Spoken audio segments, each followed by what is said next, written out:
नमस्कार। आज का हमारा टॉपिक है यूक्लिड विभाजन प्रमेयिका की सहायता से म स ज्ञात करना। दो शब्द, एक तो यूक्लिड विभाजन प्रमेयिका हमको पुनः दिमाग में लाना पड़ेगा और म स क्या है ये अच्छी तरीके से समझना पड़ेगा। तो यूक्लिड विभाजन प्रमेयिका संसार के किन्हीं भी दो धनात्मक पूर्णांकों a और b के लिए अद्वितीय पूर्णांक q और r होते हैं कि a बराबर बी क्यू प्लस r हो जाए, जहां 0 छोटा या बराबर है r के, r छोटा है b के। एक बार फिर, किन्हीं भी दो धनात्मक पूर्णांकों a व b के लिए ऐसे अद्वितीय पूर्णांक q और r होते हैं कि a बराबर बी क्यू प्लस r हो जाए, जहां r जो है वो 0 और b के बीच में होता है। 0 के बराबर हो सकता है लेकिन b से छोटा होना चाहिए। ये यूक्लिड विभाजन प्रमेय का, जिसे हम पहले कर चुके हैं, अभी थोड़ी देर बाद इसको और अप्लाई करेंगे तो हमें बहुत अच्छे तरीके से समझ में आ जाएगी। अगला म स क्या का पूरा नाम है महत्तम समापवर्तक। महत्तम समापवर्तक, महत्तम समापवर्तक का मतलब, महत्तम मतलब बड़ा से बड़ा, सम यानी बराबर, अपवर्तक यानी गुणनखंड। महत्तम सम यानी बराबर, अपवर्तक यानी गुणनखंड। तो समान गुणनखंडों में से सबसे बड़ा जो गुणनखंड होगा उसको हमें यहां छांटना है, म स ज्ञात करना है। अंग्रेजी में इसको कहते हैं HCF। तो म स ज्ञात करने के लिए हम आगे बढ़ेंगे। प्रश्न क्या कह रहा है? यूक्लिड विभाजन एल्गोरिदम विधि से 81 और 237 का म स ज्ञात कीजिए। यहां एक और नया शब्द आ गया, एल्गोरिदम। एल्गोरिदम क्या है? एल्गोरिदम का मतलब है वह निश्चित प्रक्रिया जिसको बार बार करने से हम उत्तर तक पहुंच जाएंगे। वो निश्चित प्रक्रिया है, उसको हम कहते हैं एल्गोरिदम। निश्चित विधि है, उसी को करना है। अब क्या विधि है ये मैं अभी आपको बता देता हूं। अब आगे बढ़ते हैं प्रश्न के लिए। सभी जो थोड़े से कठिन शब्द थे, यूक्लिड विभाजन प्रमेय का, म स और एल्गोरिदम, मैंने आपको क्लियर कर दिए, आपके दिमाग में होने चाहिए। अब आगे बढ़ते हैं प्रश्न को हल करने के लिए। हमको दो संख्याएं दे रखी है, एक तो 81 और एक 237, और दोनों ही धनात्मक पूर्णांक हैं। तो माना इन दोनों में से किसी को भी a मान लो, किसी को भी b मान लो। माना 81 बराबर a तथा 237 बराबर b। तो यूक्लिड विभाजन प्रमेय का, यूक्लिड विभाजन प्रमेय का से a बराबर बी क्यू प्लस r, जहां 0 छोटा है r से, बराबर है r से, और b छोटा है r से। यहां तक हम लोगों को पहले से ध्यान में है। अब हम आगे चलते हैं। देखिए, a हमने तय कर लिया, 81 को a ले लिया और 237 को b ले लिया। हम 237 को a ले लें और 81 को b ले लें तो भी कोई फर्क नहीं पड़ेगा, उत्तर वही आएगा, उसी जगह हम पहुंचेंगे। तो a की जगह लिखते हैं 81 बराबर b की जगह 237 q प्लस r हमको ज्ञात करना है। 237 को 1 से गुणा करने पर 237 आ जाता है, जो 81 से ज्यादा हो जाता है। तो 1 नहीं लिख सकते, यहां हमें लिखना पड़ेगा 0।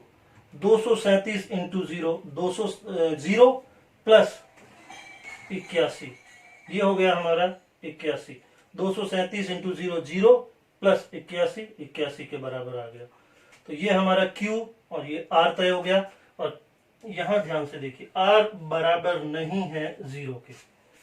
जब भी R 0 के बराबर नहीं होता, इसका मतलब है अगला स्टेप हमको करना है। तो इस बार भी R बराबर 0 नहीं है, तो अगला स्टेप हम करते हैं। अब हमको अगला स्टेप में क्या करना है वो बहुत इंपॉर्टेंट बात है।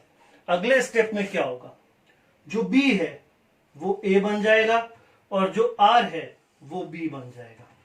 एक बार फिर बोल रहा हूं, जिस भी स्टेप में R बराबर 0 के नहीं हो तो अगला स्टेप होगा, और अगले स्टेप में क्या होगा, जो B है वो A बन जाएगा और जो R है वो B बन जाएगा, और आगे की प्रक्रिया प्रारंभ हो जाएगी। तो ये B A बन गया, 237 की जगह आ गया, बराबर R B बन गया, 81 आ गया। अब फिर से हमको Q और R ज्ञात करने हैं। इस बार 81 को किससे गुणा करें पता नहीं लग रहा, तो कोई बात नहीं, हम लोग 237 में 81 का भाग लगाकर देखते हैं। 2 बार जाएगा, 162, 5, 7। ठीक है, तो ये जो भागफल आया वो यहां आएगा, 81 दू 162 प्लस जो शेषफल आया वो यहां आ जाएगा 75। 162 प्लस 75 237। यहां भी R बराबर नहीं है 0 के, तो अगला स्टेप होगा। अगला स्टेप क्या होगा ये इंपॉर्टेंट। फिर से जो B है वो A बन जाएगा और जो R है वो B बन जाएगा। तो इस तरह से ये हो जाएगा, 81 बराबर 75, Q और R हमें ज्ञात करने हैं। यहां 75 एकम 75 और 6, ये हो गया 81। 75 और 6 81। यहां भी R बराबर नहीं है 0 के, अगला स्टेप तो फिर से जो B है वो A बन जाएगा और जो R है वो B बन जाएगा, और Q और R हमको ज्ञात करने रहेंगे। क्या आएगा, 6 दाए 600, 6 दाए 60, 6 को 11 से गुणा करने पर 66, 6 को 12 से गुणा करने पर 72, 72 3 बच गए, तो 6 इंटू 12 72 और 3 75। सही हो गया।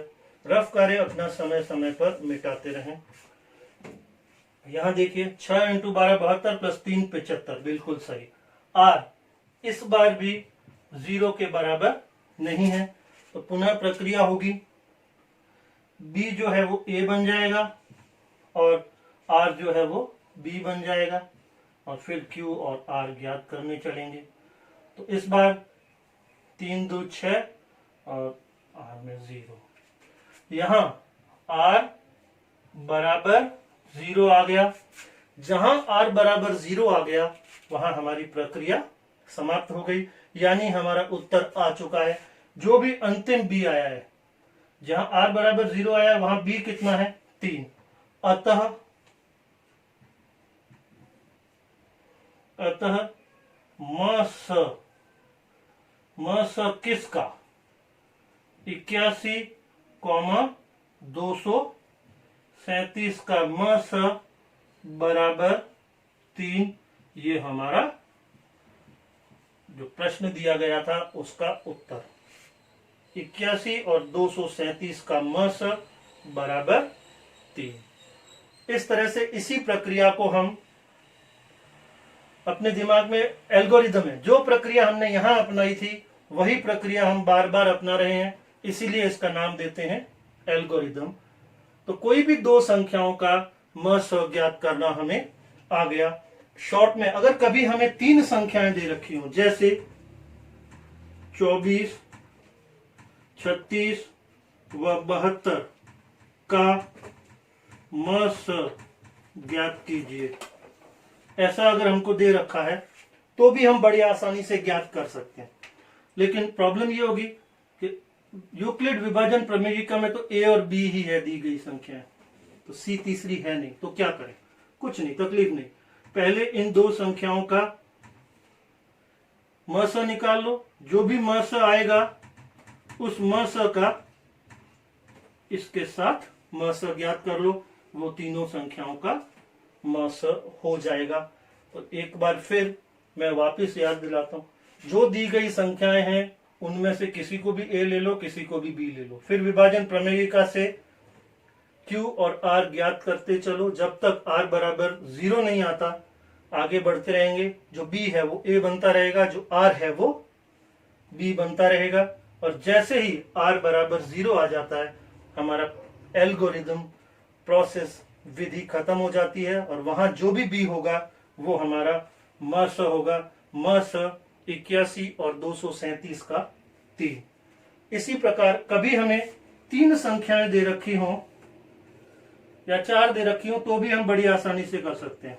2 का म स निकाल लो, उसका तीसरी के साथ जो म स आए उसका, इन दो में तो एक ए एक बी ले लोगे, म स आ जाएगा। फिर इस म स का तीसरी संख्या के साथ म स, इन दोनों में से एक को ए ले लो, एक को बी ले लो, आगे प्रक्रिया को कर लो। ठीक है, ये प्रक्रिया हमको 2 बार करनी पड़ेगी तो हम म स ज्ञात कर सकेंगे। इस तरह के प्रश्न 2-3 प्रश्न अपने घर जाकर के जरूर अपने हाथों से करें, तो इस प्रक्रिया में यूक्लिड विभाजन प्रमेयिका की सहायता से म स ज्ञात करने में आप एक्सपर्ट हो जाएंगे। धन्यवाद।